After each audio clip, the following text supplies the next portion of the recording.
Tokyo Ghoul Chapter 127, titled Beginning. Alright, so this chapter here, quite straightforward.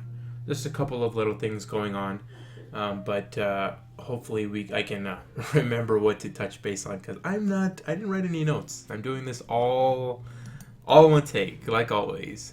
So anyways, first off, we start off the chapter with the elimination of ghouls by the CCG, namely the Yogai squad. Agai, I think it's Agai, but namely the Yogai squad taking care of business and achieving a very high rate, a success rate in terms of the elimination of ghouls. And it's really showcasing as well how, with the establishment of Matsuri as the head leader of the CCG, things have gone pretty much off the wall from there. So like with this elimination of all these ghouls, obviously it's always been shown that the CCG doesn't need any probable cause to eliminate a ghoul. All they need is to know that they're a ghoul and they will eliminate them. It's never been a thing of like, okay, a ghoul has to kill someone in order for them to be eliminated. No, it's like, if you're a ghoul, you're gonna get killed. But with this elimination procedure that they've just been doing, it's like all over the place. So like with this start off of this chapter and this character here, Mayuzumi, just going in for the kill, no questions asked, no nothing. It's just straight killing, not with no regards to the civilians or anybody who's around them. Really, they've got full control over what they're doing, and they're willing to walk over anyone, as we've seen here in this chapter, to do what they need to do, which is obviously made probably all the wards incredibly high risk for any ghoul. Knowing now that they'll even kill humans to get to ghouls, you gotta realize that it was already bad enough. Like, imagine like the first ward. It's basically uninhabitable. It was always uninhabitable, but now it's like, if you're a ghoul there, like and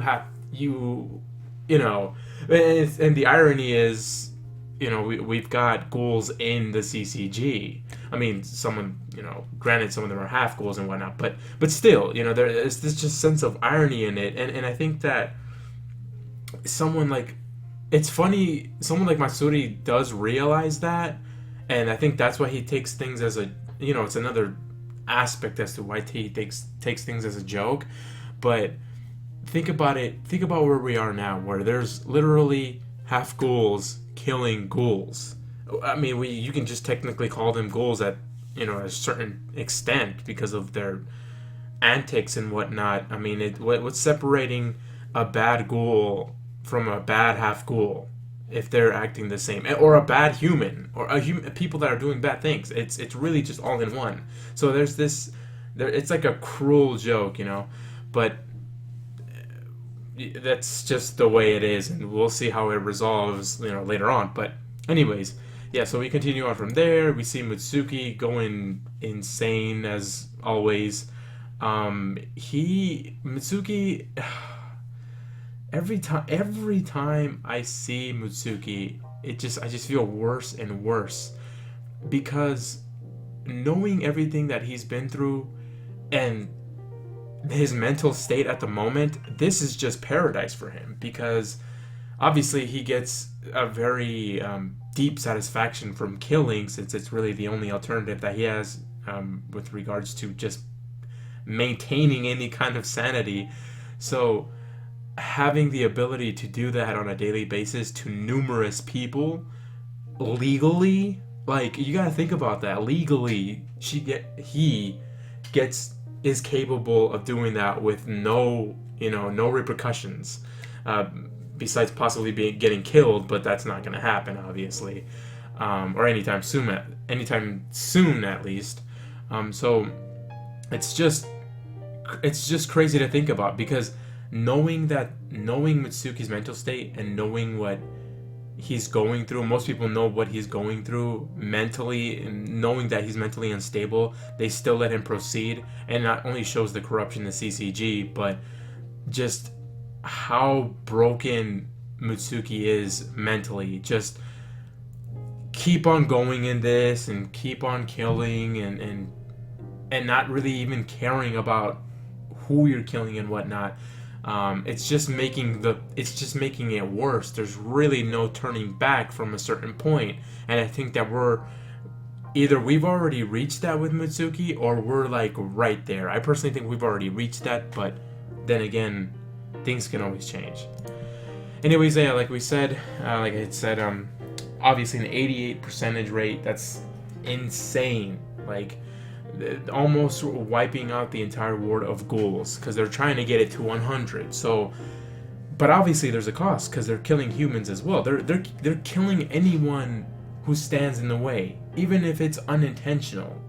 You know, it's crazy. Like, how, let's go kind of going back to the first page, where Mayuzumi kills this guy and gives the explanation of he was probably killing, like, not even knowing. And again, they can kill without probable cause, but it's like, come on, if this guy has been around for such a long time and whatnot, like, do you really think he was doing something? I mean, obviously a ghoul has to eat and whatnot, but there's always an alternative. We can't consider every ghoul to be bad. And that's just the crazy thing about it. It's now we're starting to see more and more. I mean, like we haven't had before, but now it's really showing to not just us as the audience, but also the people in, like, the humans in the story are starting to see that the CCG is actually pretty messed up, and things aren't looking to be that, safe for not just ghouls, but for humans as well.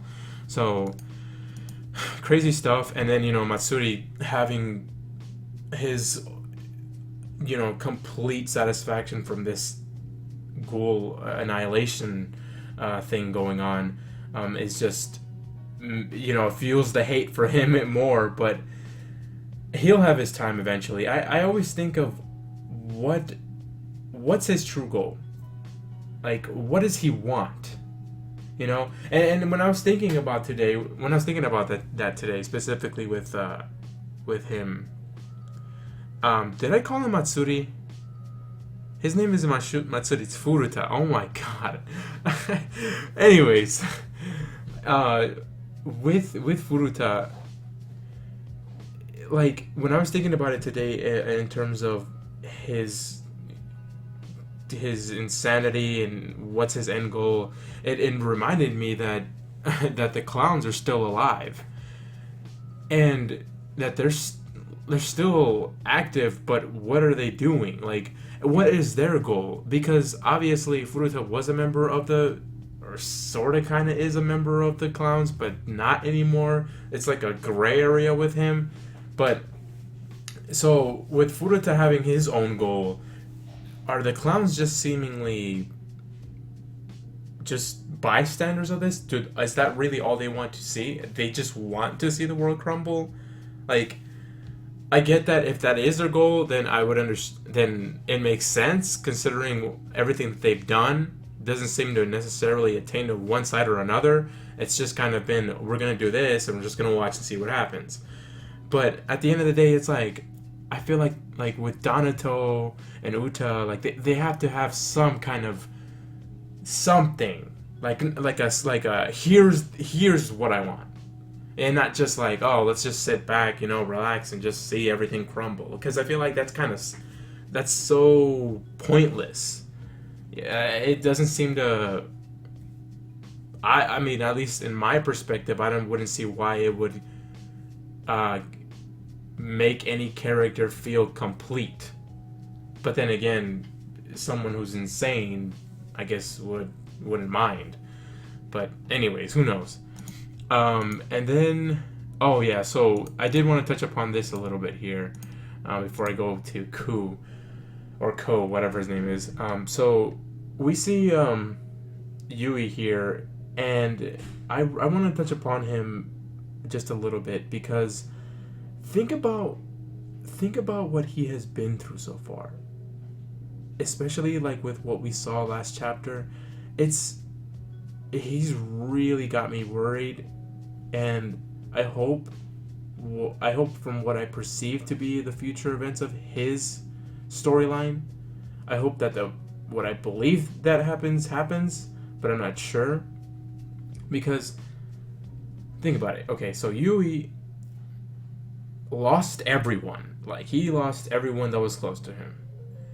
And then just these past couple of chapters, he's come to realize all this stuff, and he's had to take it all in and process it all at once. It's not even like step by step. It's just all, here's all this. It's just thrown all to him. The biggest thing being that certain people like Okahira, or however you pronounce his name, that one guy who was actually, killed, or sort of killed by Furuta himself, was back alive, and then actually seeing the head of the woman that he was attracted to, like, this man is breaking down. And you can even see it in the past chapter when he was talking to Okahira, and what plans are being developed from that program that Okahira was in, or whatever it is. Obviously, Yui, I'm not really sure where Yui's goal is in this, in terms of bringing them back. Does he want, like, Arima to come back? Does he want Ihei to come back? Or is he like, yo, this is crazy? Like, I personally believe, I hope that what happens is Yui is really just trying to understand this, and then eventually he'll just come to a realization that, well, things aren't right in the CCG, and then he just decides to go with the GO, to go with Kaneki. I don't see that happening, though. Just from these panelings right here, it seems like he's really focused in completing the mission, that I think he's just going to end up breaking.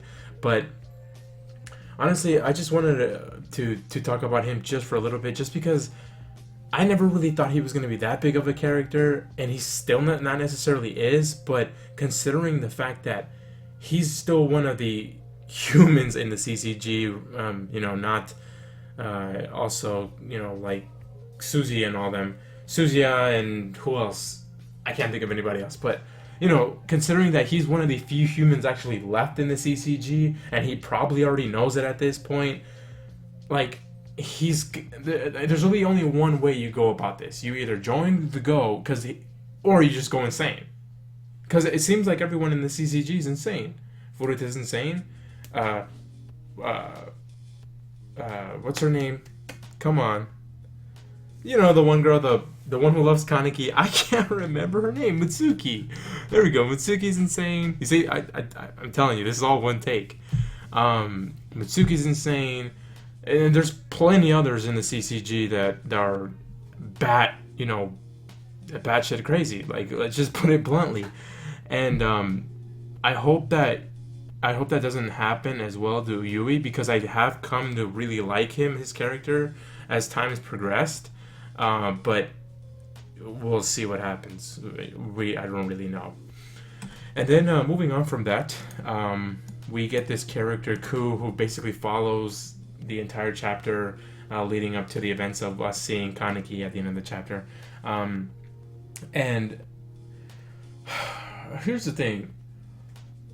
This character here, Ku, obviously doesn't seem to be like he's going to be playing any kind of major role in the story or anything like that.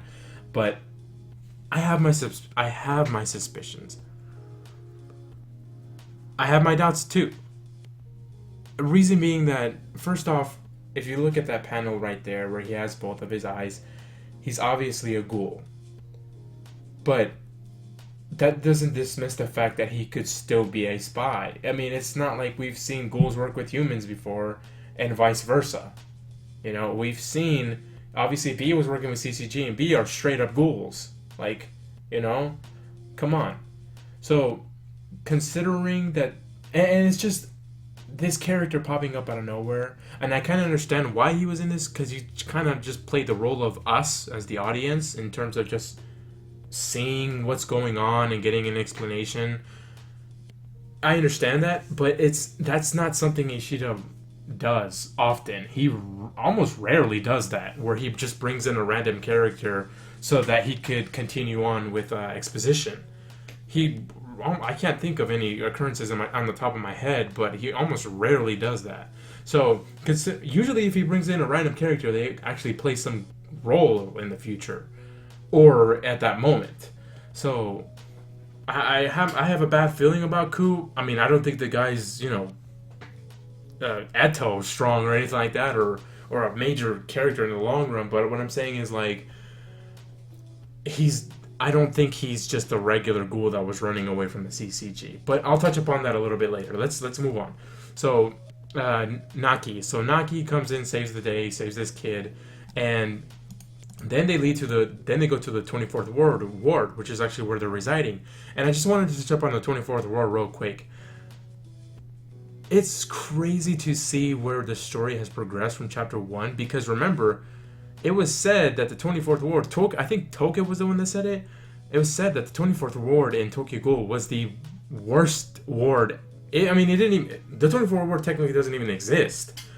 But the 24th ward is supposedly the worst ward of all the wards, because it's only ghouls. Like, the ghoul to human ratio was like basically, ward 1, where it's like the human to ghoul ratio is, humans trump the ghouls in ward 1. Same thing goes for 24th ward, but it's just the opposite. It's the ghouls trump the humans in the 24th ward. And it's just odd too, considering that if we see here, if you see the panel, it's 24th ward middle levels, because it was also said, I think it was Shu who said it, that the ghouls that lived up top or lived in these middle sections actually went lower. But obviously, this is also the place as well where Eto was raised, and she basically came to be and grew up having this distorted reality or perspective of the world from this ward. So obviously, this is such a very dangerous place. But even considering that we are here now and Kaneki resides here, we've come a long way. We've come to just imagine being where we were at in a coffee shop to now being in like the sewers of just packed full of dangerous, crazy ghouls. Like, that's insane. But anyways, let's move on. They're in there because obviously they can't really be up top anymore and whatnot. So anyways, let's keep on going. So we see Tsukiyama's there, and he has a brief conversation with Naki, and we come to learn from this conversation here that Naki's actually being taught, having been taught by Kaneki to actually speak better and whatnot. So it's good to see that Kaneki is actually not just keeping close relationships with the people he's known before, but he's actually trying to really connect, or trying to actually just build some kind of relationship to other characters that obviously became part of the Black Goat's egg, but weren't necessarily close to him, in the beginning. And obviously, considering that Naki did not like Kaneki at all when they first had to, join, it's good to see now that he's actually kind of opened up a little bit, and he's actually gotten a bit smarter, because he was actually able to take on those CCG members in the beginning all by himself. I mean, it's not like he's never been strong before either, but what I'm saying is, like, he's still, like, he's managed to not only stay physically strong, but mentally he's been able to grow, and being able to mentally kind of go on par, I should say, or maybe just mentally able to do more, you know what I mean, instead of just cry and whine and all that stuff. So that's good to see. I've never really liked Naki that much. I think he's annoying, but I apologize. But I think it's good to see that he's had some development in that aspect. So yeah, anyways, moving on from there, I did want to touch upon before I end this, we go to the king part. So this is where I'm going back with Ku. So if you notice here when Tsukiyama's talking to this kid, he's giving these very slight, and just the way that the paneling is, there's a lot of very odd angles in terms of just the way he looks at the kid. He's not even really looking at him, and he's just kind of always looking down or glancing down in a very just suspicious, angle or suspicious way that he's looking down at this kid or speaking to him. So that really rose my suspicions even more when I was reading this. And I do believe that this kid, maybe he's just someone who's to relay to the Yogai or to the CCG, like, hey, listen, this is where Kaneki's at and whatnot. Or he's actually a member himself. I'm not really sure, but I do believe that there is some connection between this kid, or there's just more to meets the eye with this kid. I mean, if it can kind of be debated too, because Tsukiyama has always had this sense of sly in terms of just his mannerisms and his personality, but I can't necessarily say for sure it's like he's just being himself. I do feel like he's doing a bit more with regards to this conversation that he's having with his kid than just, being very pompous or not necessarily pompous, but very secretive, but we'll just wait and see. And then we get Kaneki here, the king of the ghouls, just slumped down. He looks so messed up and grimy, and I did want to touch base before he lands. There's this little tiny thing, like a sword, it looks like, right by his giant, cape thing that he's wearing. That kind of got my attention. I really wonder if that's his or not or whatever, but we do see him at the end slumped down, and I do believe that this is all a ruse to trap. I really do believe that this is all a ruse to trap any potential CCG members / Ogai members that are coming in here, or any spies or anything like that. I really do believe that. Could this be Kaneki? I'm pretty sure it is, but could this not be Kaneki? It might not be. It could be Amon. It could be somebody else. I don't really know, but we'll just have to wait and find out. That's all I really gotta say. Wish this video could have been longer, but gotta go.